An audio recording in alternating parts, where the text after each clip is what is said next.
Hello everyone, it's my pleasure to present my project about GPU scheduling for deep learning tasks there. Here is the first quick glance about the contents, and I will introduce the motivation about this project, the baseline message, the deep learning task modeling, and the proposed priority-based scheduling methods, and then finally is the conclusion about this project. So it is well known that deep learning is introducing some great changes into our life. The picture in the left shows the 10 fascinating applications of deep learning tasks.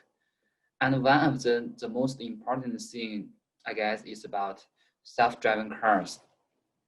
So it's not only because it has a wide usage, it would have wide usage in our real life, but also is a special safe critical task. You know, it requires a lot of careful calculation on many computer vision tasks, and one error or one delay on the completion of some of the tasks may cause serious dangers to both the driver and the pedestrian in the street.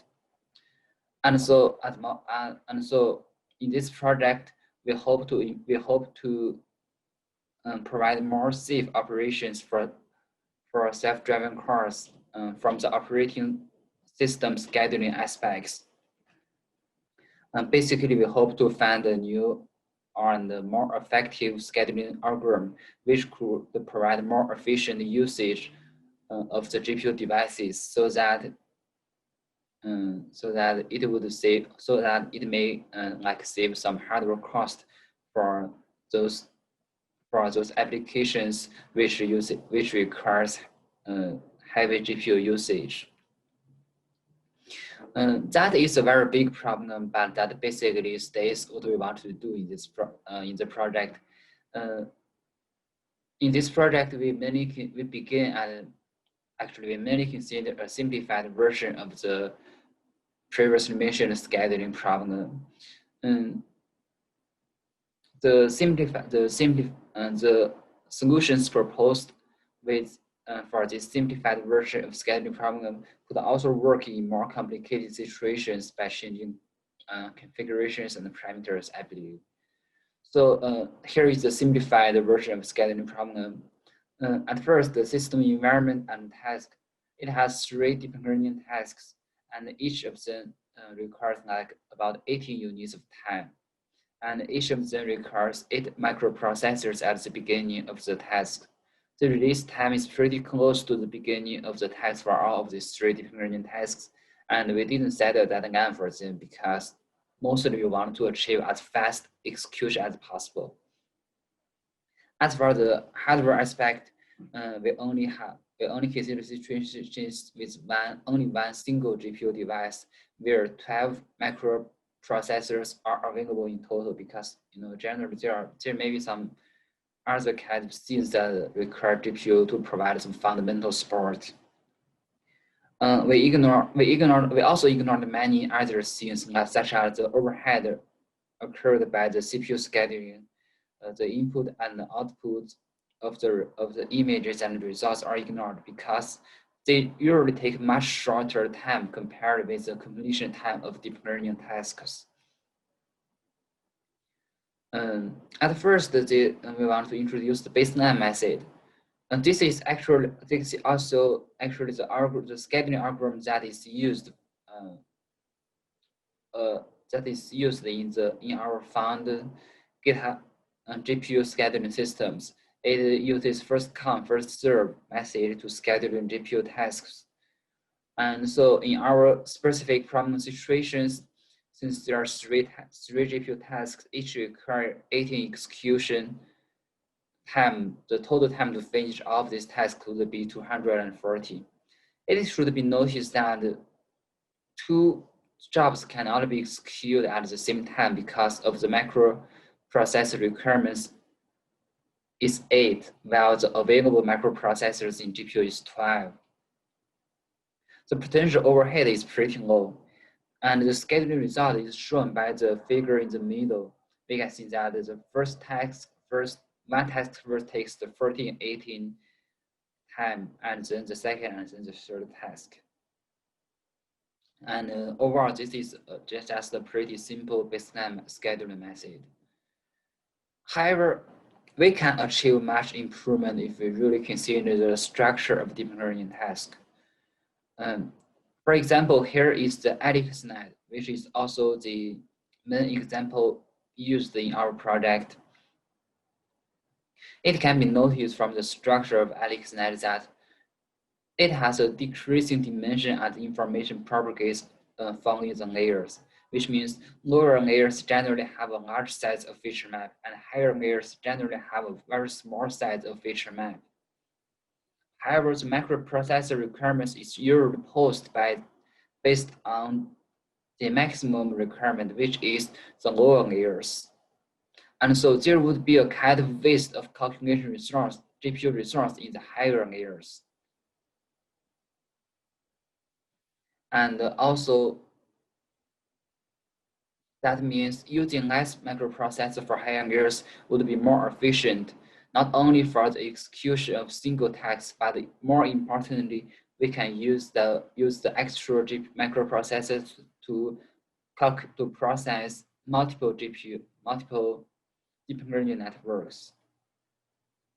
And this important observation gives us suggestions on dividing the deep learning tasks into multiple subtasks, and then use different number of microprocessors to process the different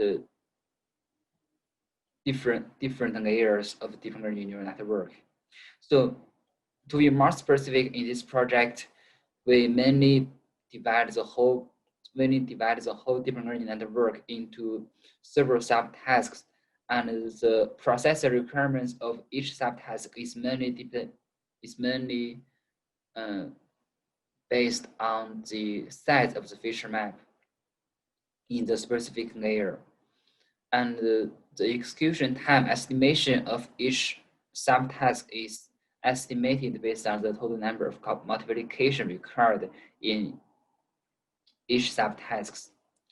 And we also add dependencies because obviously the higher layers cannot begin their execution without the completion of the lower layers. And so we added strong dependencies there, which means the higher layers cannot begin without them waiting for the lower layers to finish their execution. Here is an example of the task size generated by the division method. Basically, we divide each deep learning task into 4 subtasks, and we can see that there is dependency requirements. The microprocessor requirements decrease by 1/2 as the layers become higher. The release time also have a, because of the dependency requirement, we make the higher layers release a little later than the lower layers. The deadline is still not set, and this figure shows the scheduling result of the divided method. So the main scheduling method is still first come first serve, but the total time to finish all the tasks drops from 240 to 124. The worst case completion time is 124. The average completion time drops from 116 to 99.3, which actually means a very big improvement on the whole system. The potential overhead is a little higher because now it is basically linear, has a linear relationship with the number of all the tasks. The main reason that this method could improve the overall performance is that it improves the overall GPU utilization. We can see that at most of the time, the GPU executes multiple deep learning tasks rather than a single deep learning task, which makes the overall GPU utilization more efficient. And actually, we can even improve all the system performance even further. So one heuristic method is to assign some priorities to different layers of deep learning task. So I will present the results at first and then explain why do we want to do such a thing. So basically, we assign lower layers higher priorities, and the modified version of job sets can be seen in this table, and this figure shows the scattering result of the modified version. We can see the latest time to finish all the tasks drops from 124 to 101. The worst case completion time is 101, and the average completion time drops from 99.3 to 97.7. I'm sorry, this method is not the first come first service priority-based method. I forgot to modify it.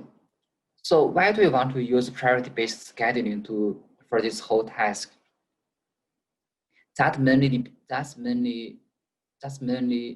motivated by some special characteristics of deep learning subtasks.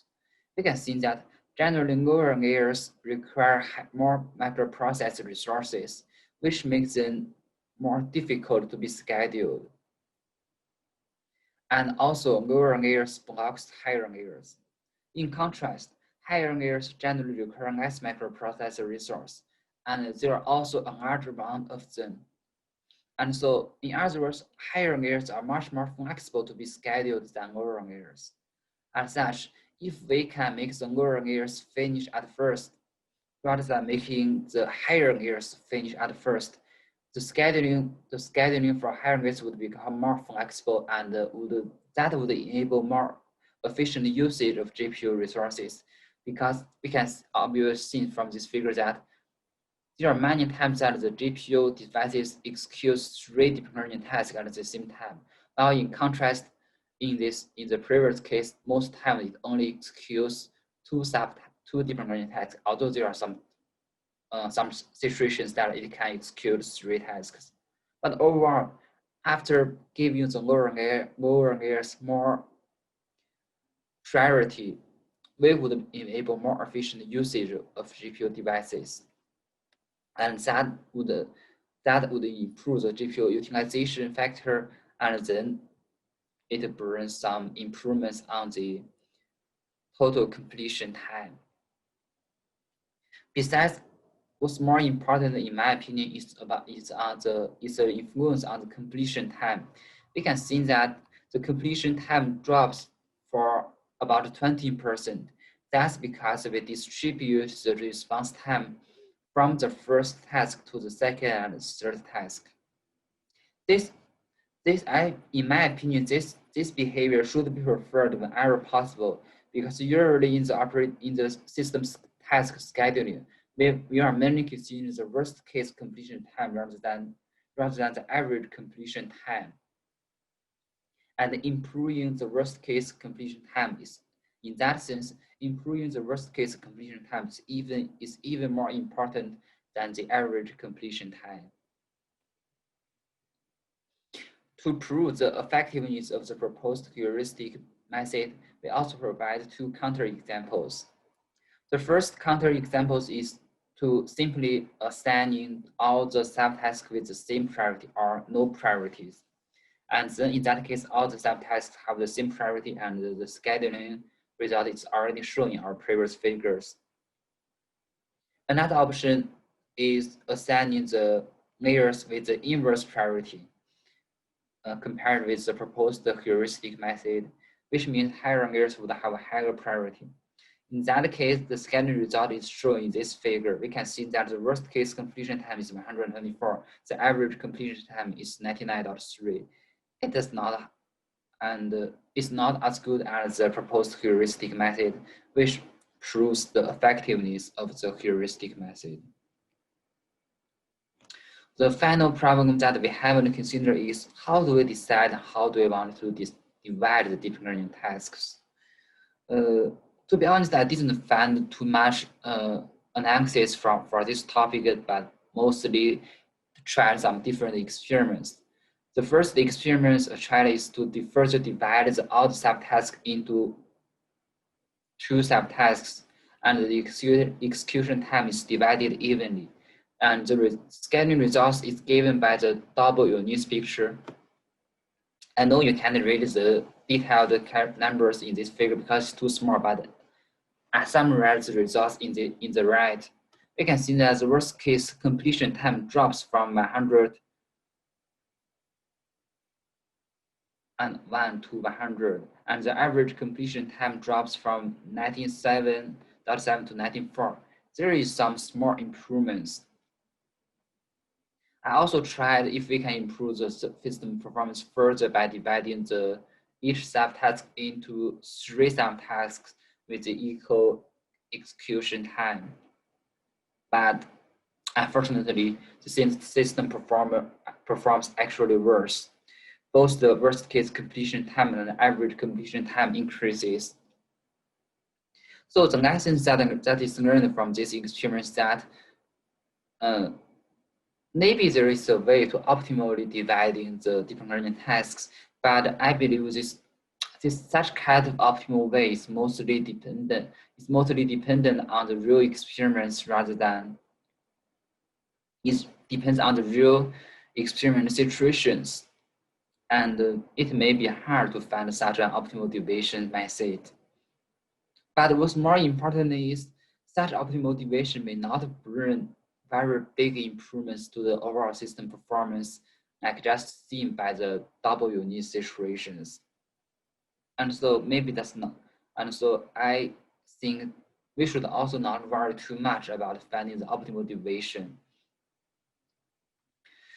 Here is a summarization about the experiments conducted in this paper, and I summarize the experiment setup and the latest completion time and average completion time there.